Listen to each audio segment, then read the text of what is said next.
Welcome to Shopify Masters, the podcast powered by Shopify. And welcome to the Bushbalm Miniseries.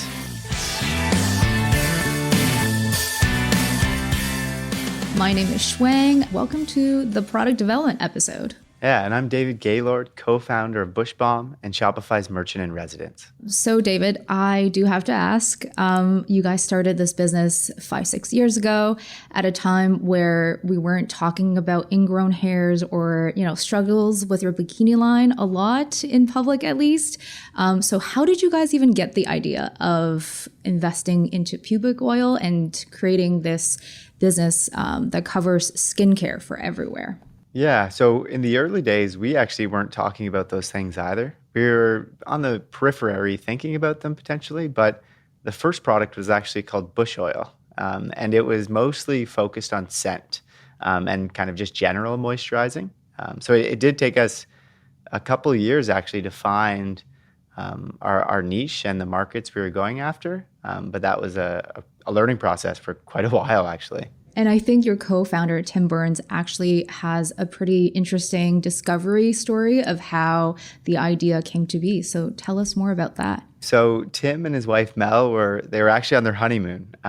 So I won't go into too much detail, but Tim ended up using a face oil down below the belt to freshen up after the beach. So they kind of came back from their honeymoon. They told this story and they said, you know what, it's kind of an interesting moisturizer. There's like a little bit of scent in some face oils. It's interesting. And obviously like face quality skincare is what we cherish.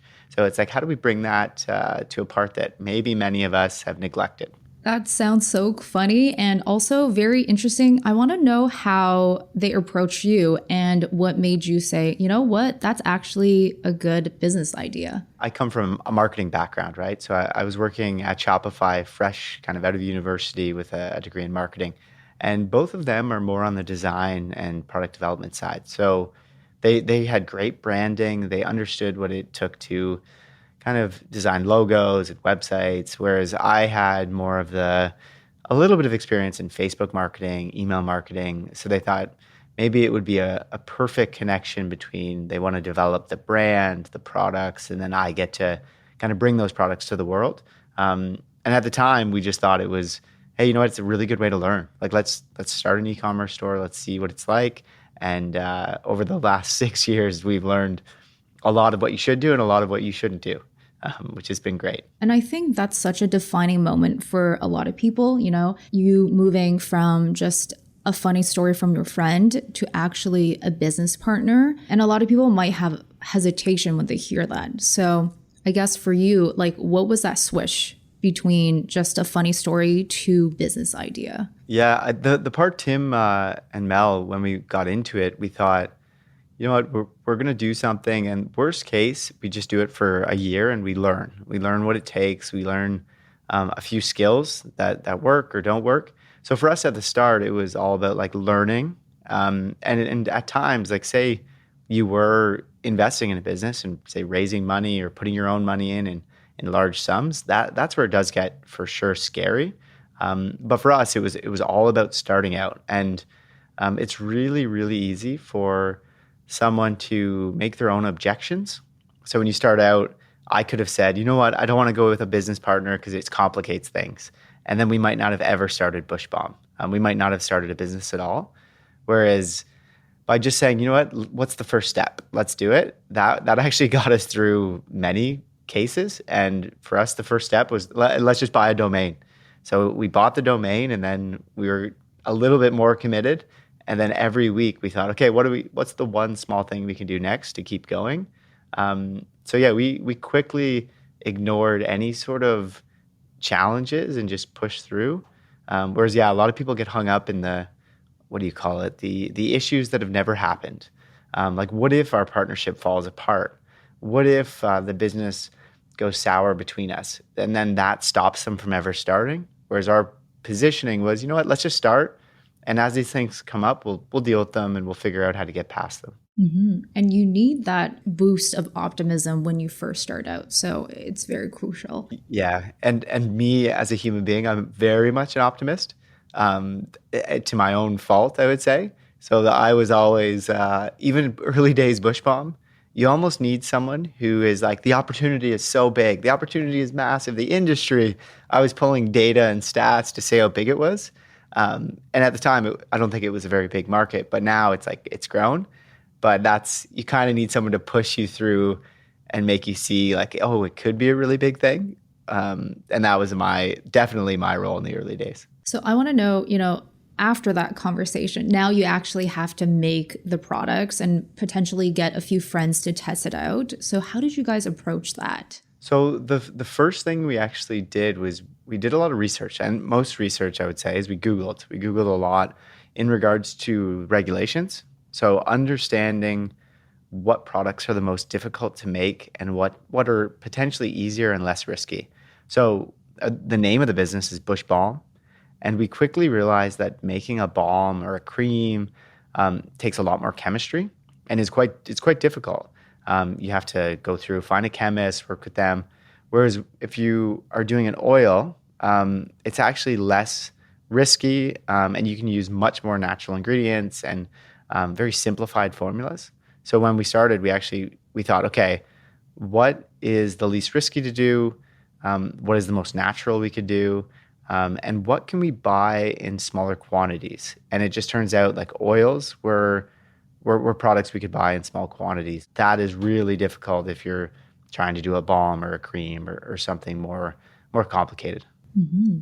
Yeah, especially this product will be used for, sensitive areas, definitely for sure. So, and then moving from understanding the legalities and the safety and things like that, how did you move into the packaging and also testing out the different formulas? Yeah, we actually had a group of friends come over, and we said, okay, let's just try all of these options. So I don't know how many we had. We might have had 9 different, say, formulas that we had created, and we had everyone just test them. And we actually did it where everyone tested the products, like how quickly did it absorb, and then they wrote their feedback on that side. And then we had them write the scent or aroma that they smelt in each one. And then that's actually originally how we came up with all the names. So the names kind of led into how we branded each product. So we had Nude, which was our unscented. We actually had one called Wilderness, which is more like cedarwood, eucalyptus scented. And then we had Sweet Escape, which was our more tangerine scented option. So yeah, that session, we learned a lot about what people had perceptions of the products. And also we learned the words people use to describe, like even just someone saying fast absorbing. That was really helpful for us. And we started to use that on the packaging, in our marketing. It's often these little words that change your perspective of branding in particular. What a great group of friends. And also it's such a cool thing to note that you just had access to a bunch of end users essentially. Yeah, it's the one thing too, early on, for some reason I thought, I don't want to tell too many people because they'll steal my idea. And I don't think anyone was stealing our idea in the early days. So once I got over that hurdle, it was easy to say, hey, 10 people, like, what do you think of this branding, or what do you think of this product? I'll give you a free one. People were so excited. So yeah, I don't know why people have that fear, but I certainly had it in the early days. Yeah, and I think this is a very important thing to talk about because especially in the ideation and product development stage, a lot of people are scared to share their ideas, but in effect, it actually helps you to access testing and access resources. So for yourself, what was the mental hurdle that you crossed when you're like, you know what, actually sharing my idea would be very beneficial? Yeah, I'm actually not sure when I really crossed it. I think the thing that helped the most as I crossed over that hurdle was especially on the marketing side, because often when you're doing marketing and launching a product, you tend to use your own bias. So you say, you know what, I think people are going to resonate with this messaging. Whereas for us, we actually went to waxing salons. They're in our exact target. And we asked them, hey, what do your clients need? Like, what do they tend to buy? What do they value? And then we went back to them again and we said, hey, what about this branding, this product? And in the end, we got so much good feedback, especially considering we called the product Bush Oil at the start. And they said that doesn't resonate at all. Maybe pubic oil or soothing oil. So we changed kind of our positioning entirely. But yeah, it's just going to a waxing salon. They easily could have started their own product, but they're running another business as well. So that was our greatest learning from it, but also like kind of scary to go in to talk to a stranger about a new product potentially. And I think having those conversations with those salons not only helped you in your product development, but it also gives you like potential for partnership when you are ready for retail expansion or things of that sort. Definitely. And they also understand that you're not ready yet.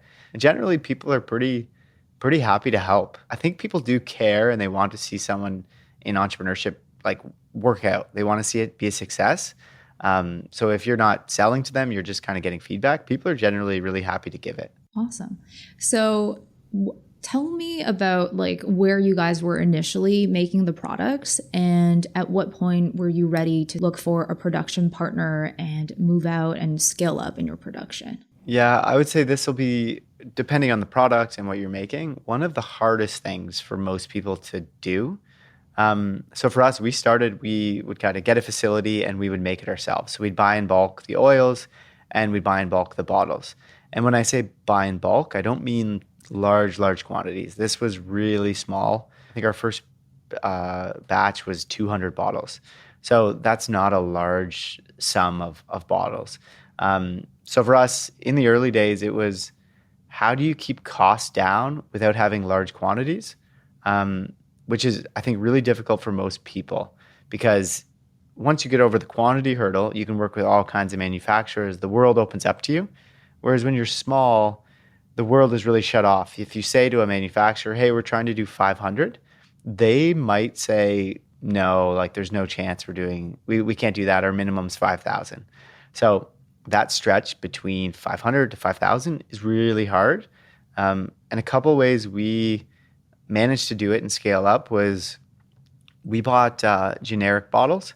So when you buy generic bottles, you can do more with them. So we bought 1,000 bottles that were very generic and standard, but we used a really nice branded sticker to make the branding pop and everything stand out.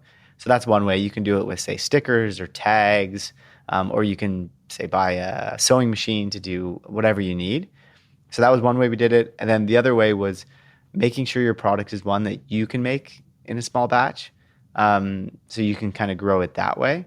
And then kind of the last piece of it is you could also go big. And if you can get with a manufacturer that'll do a larger quantity, the cost savings goes down a lot. So yeah, as we grew to a large manufacturer, we got so many more economies of scale. It was much more efficient. And we actually had access to new products to do.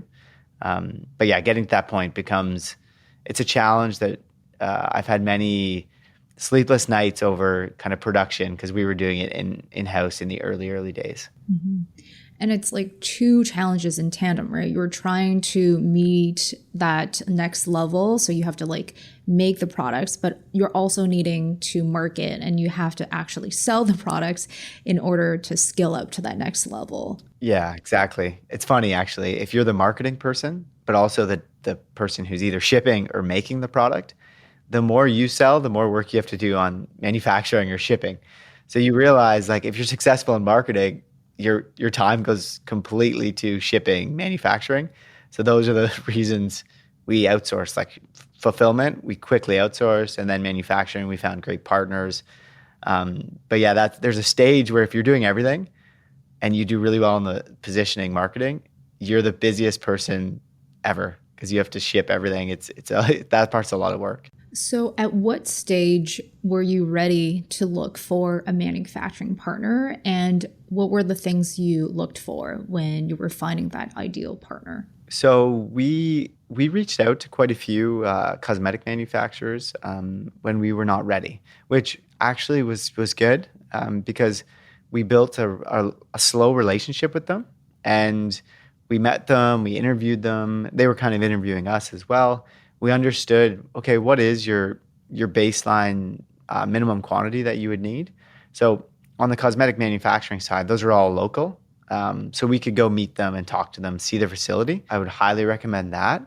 And And then the other piece is if you're looking for, say, boxes, bottles, or clothing, or whatever it is, reach out to other people maybe in the space. So they might be able to provide you with, hey, here's a good bottle manufacturer, and they will probably tell you, here's exactly the minimum quantity. So for us, we actually didn't know. So we spent a lot of time going to manufacturers and saying, here's our idea, here's what we need. And then they would say, well, the minimum quantity is 50,000 units. And we'd go, oh, right, right. So then we had to go back to the drawing board.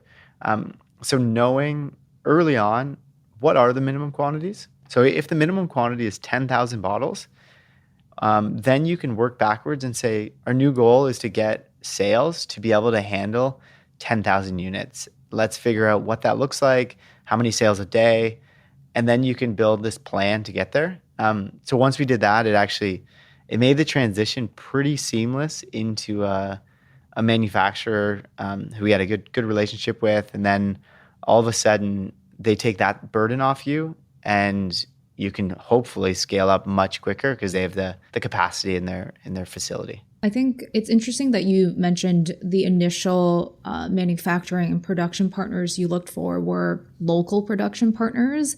Was that a requirement for you, or was it just easier to network within the city and also like understand and check out their facilities? So anyone who does cosmetic manufacturing, the facilities for us anyway are in Toronto. Toronto is kind of the closest place to manufacture cosmetics. And that was one thing, obviously, we were going to keep close by with trusted partners and not go like overseas or anywhere else. It's just much easier.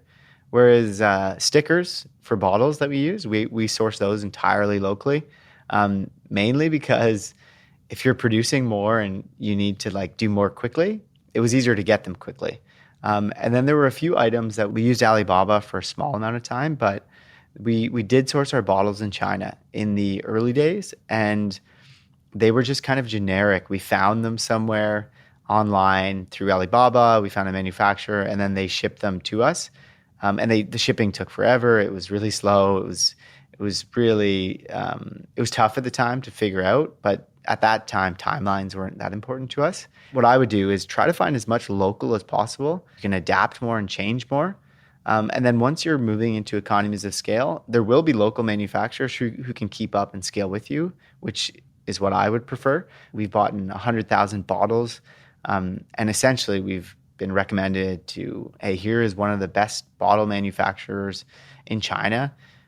Here's who uses them. Here's why. And then we worked with them. But getting with them, their minimums were a little bit higher than we were used to. But yeah, in the early days, it's like keep it local. And then as you scale out bigger and bigger, try to keep it local, but your kind of profit margins will be really important. And then you'll kind of just expand naturally to whatever works. Because your current bottles are really beautiful. They give like that droplet look and definitely not generic. So at which point did you start to design that bottle, and what was that design process like? So it was probably about 2 or 3 years ago now. We felt like we found our product market fit, is what I would call it. So our marketing was working really, really well, and our biggest challenge was inventory keeping up. So that was the point where we actually, us founders, we all invested more into the business. So we all put in capital to order. We ordered at the time, it was more than the year before's entire inventory that we sold. So we made this investment to buy it. And our goal with that, we said, if we want to get into a Sephora or an Ulta of the world, what does our packaging need to look like? So that was our baseline. So we set that as a goal, and then we went and we found manufacturers for kind of the quantity we wanted, which we were at the point getting close to that minimum edge. On my side of the business is I do kind of the marketing front, so the front end of the business, and then Tim and Mel, they run the design and packaging. So I was really lucky to have two kind of partners in the business who are able to design packaging beautifully. Whereas if you don't have that access, you'd have to find someone, say, on Upwork or figure out how to do it yourself in, say, Adobe or InDesign. But yeah, luckily I had Tim and Mel, and they did an amazing job on the packaging, which is on iteration 6 now. And I think our iteration now we're really, really happy with. And I know that you guys have moved into different product categories. There's scrubs and then there's also grooming tools. How do you know, like, hey, this is a right time for us to expand and develop new products? It's quite difficult to, for certain, say, hey, it's time to expand into this, it's time to do that. Um, because like you just frankly, in the early days, don't have the data to say every time we launch a product, it brings X more revenue to the business. It's really hard to say that. So for us, it was kind of guessing. And not to say totally guessing, we'd look at industry trends. And one thing I do a lot actually and still do is I use a tool, it's a Chrome extension called Keywords Everywhere. But you could use Google Search Console or you could use any sort of keyword tool. And I would search keywords around skin concerns. So we launched a dark spot treatment the summer of the pandemic. So we launched dark spot treatment for underarms and bikini line. And that launch was solely on we help with razor burn and ingrown hairs. What's something similar in the similar area? And then we Googled, we searched, and we noticed dark spot treatment. That has a lot of search volume. That is a big concern people have. And then we said, okay, it's very similar to our product line now. Let's expand. And then we expanded to that. So if you're going to expand, it's figure out something that's close that you can go into. And then recently we expanded our first ever cream called Tush Cream. And that was a product that we said intentionally, we want to expand our business from what people think of it as into something much bigger. So now we focus on any sort of skin concern you might have. So ingrown hairs, razor burn, dark spots, say stretch marks is a category we're moving into now. Keratosis pilaris is another big category we're moving into. So we're trying to grow from the pubic region or underarms to a more whole body category. And to do so, we have to launch products that are obviously in the whole body category. So it's less about metrics and more about what we're trying to build the business into.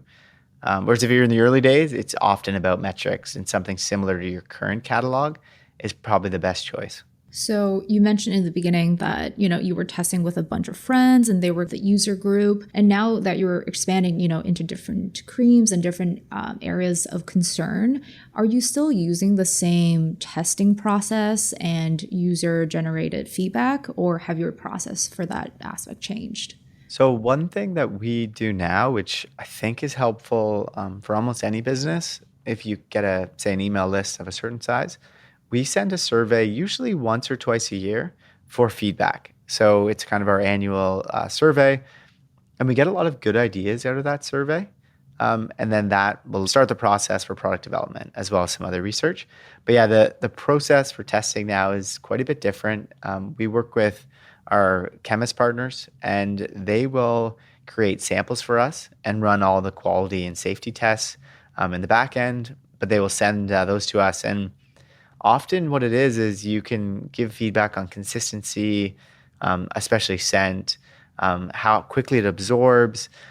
So now we have this ability to be really hyper focused, and we still do the same process of we have a bunch of people that we get all these samples. They always come in very laboratory looking bottles, and we say, hey, we have this shower cleanser. It is like safe to use. We know that from our chemist partners, but give us feedback on how it works and what you like about it. Here are all the things, the claims that it does and kind of what we expect out of it, the ingredients. We give all that to everyone. And then, yeah, they give us feedback, usually in like a spreadsheet. They'll say, okay, I like this, I don't like this. And yeah, so far it seemed to work really, really well. We do that cycle 2 to 3 times for each product we do. And for your chemist partner, how did you go about finding the right one for you? So it depends on, I guess, what you're trying to build. So for us, our chemist partner is connected to our cosmetic manufacturer. And then we have another chemist partner that's connected to another cosmetic manufacturer. And we have another in a different category. So depending on the product we're developing, we personally like to keep it with the cosmetic manufacturer just because it streamlines the process and they know timelines, they work together. It's simplified. Whereas other people, what you can do is you can find a chemist on Upwork or another different platform and they'll help you make the product. But then you also have to find that cosmetic manufacturer.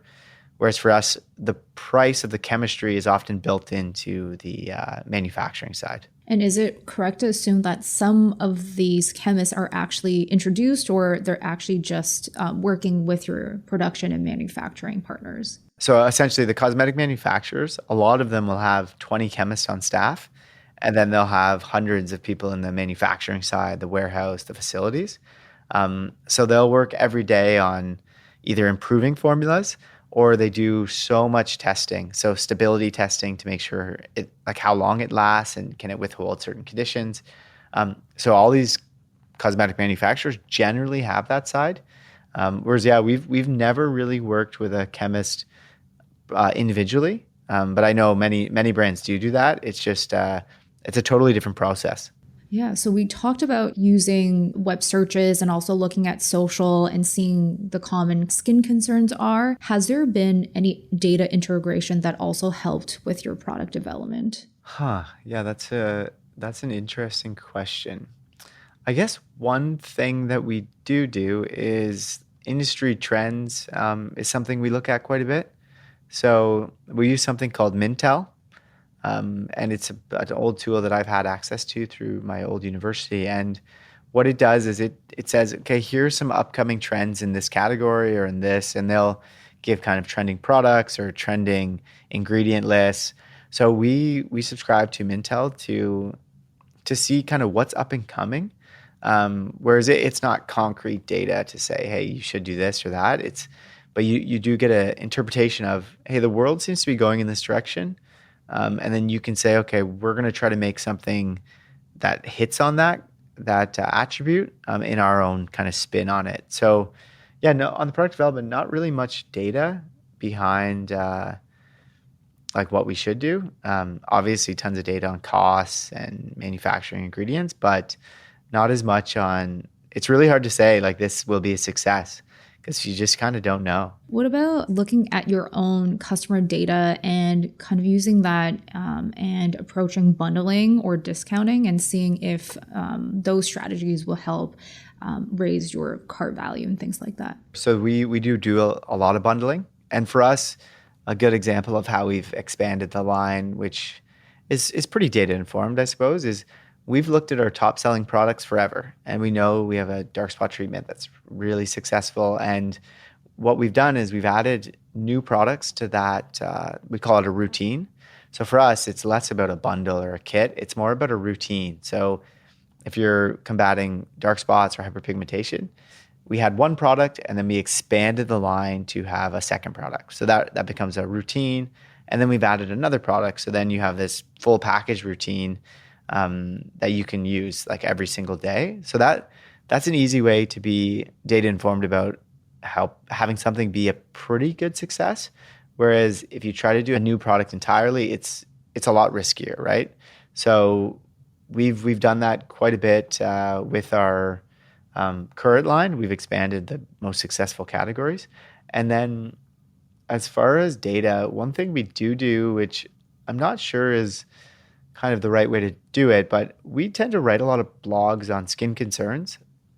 And they might not even be skin concerns we tackle right now. When we write these blogs, it's interesting to see over like a year period, we'll get traffic for them. And if something's getting traffic, we kind of think, okay, let's dig more into that. So it's like the starting point of, okay, let's dig into that. Or on our website, we have a little category called skin concern, shop by. So for that, we'll actually add a skin concern. And if we don't have a product, we might put like a form, a sign up form. Hey, we don't have any products in this category, but we're thinking about launching. Let us know if you have feedback. So that's one way we've added and gotten feedback. I love content marketing, definitely. So it's cool to see that you're leveraging content to source for, product ideas and also feedback. So it's very cool to hear that. And I wanted to know about expanding into tools and grooming tools. Has the process of research and developing for that been different or brought you just, new challenges? Yeah, for that process, you get more into what I would call molds.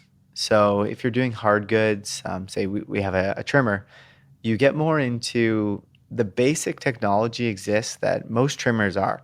So for us, it was, okay, let's find the best technology that exists for a trimmer. Okay, we can find that. We found the manufacturer.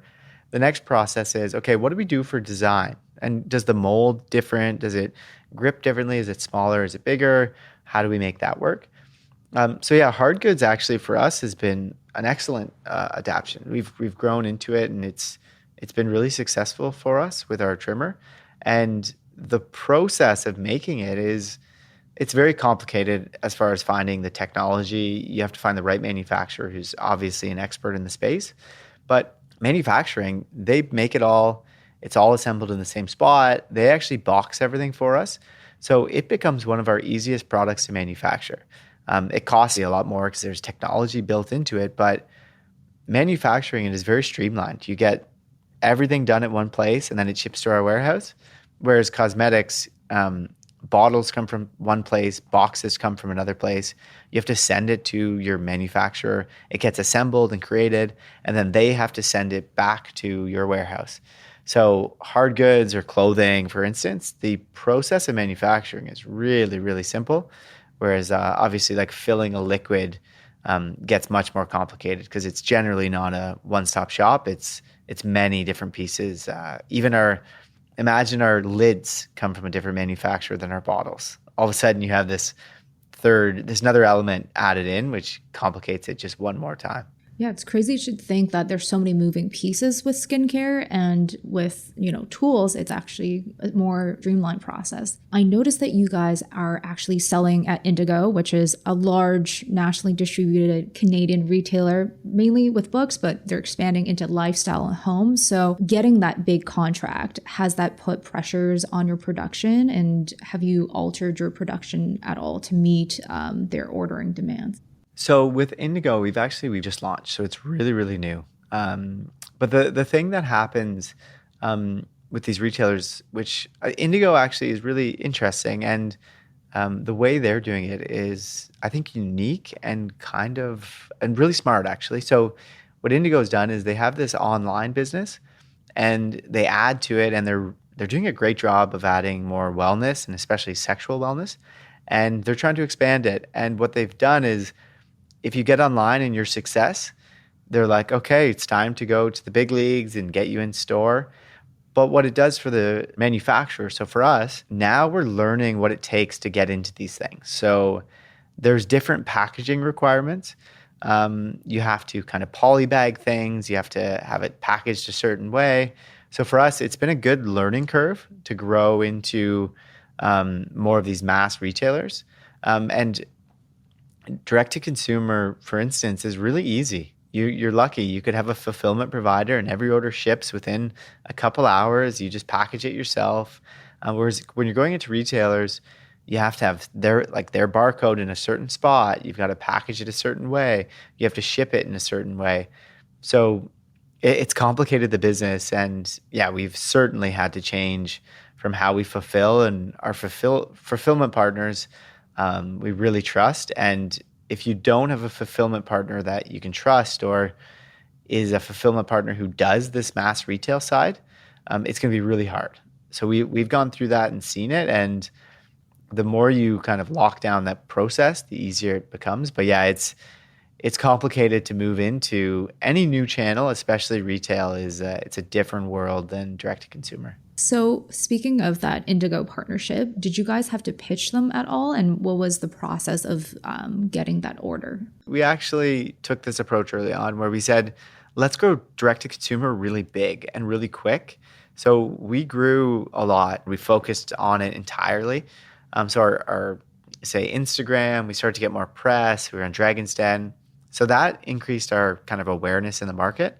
And we actually had Indigo and Urban Outfitters reach out to us directly. So they asked us, hey, would you be interested? Like, let's chat. This is kind of what it would look like if you want to start online, that kind of thing. So yeah, right now, those were two that they reached out to us, and convincing someone who reached out to you is much easier. Yeah, so I don't actually have much to say on the other side of the fence. Whereas right now we are really trying. There's a couple retailers we're keen on, and we're doing the reach out, the sales, trying to connect with the right buyer. And it's obviously much more difficult So our strategy is, I think it could work for many DTC brands, is grow to a size where any retailer can't ignore you on direct to consumer channels, because if you're popular and they see you're popular, they want you in store.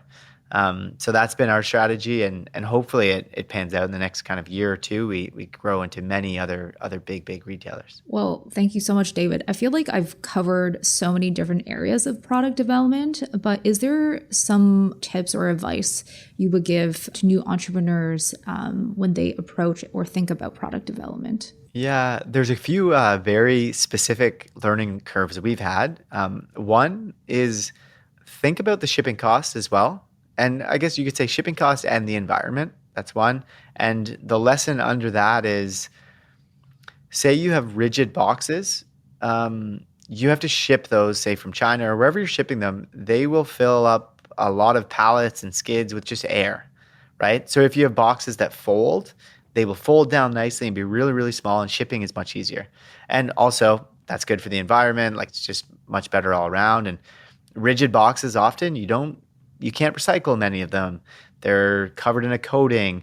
So you got to think about all of these little things that are good for you, cost-wise with shipping, cost-wise with storage, but also for the environment. A lot of these things are super important.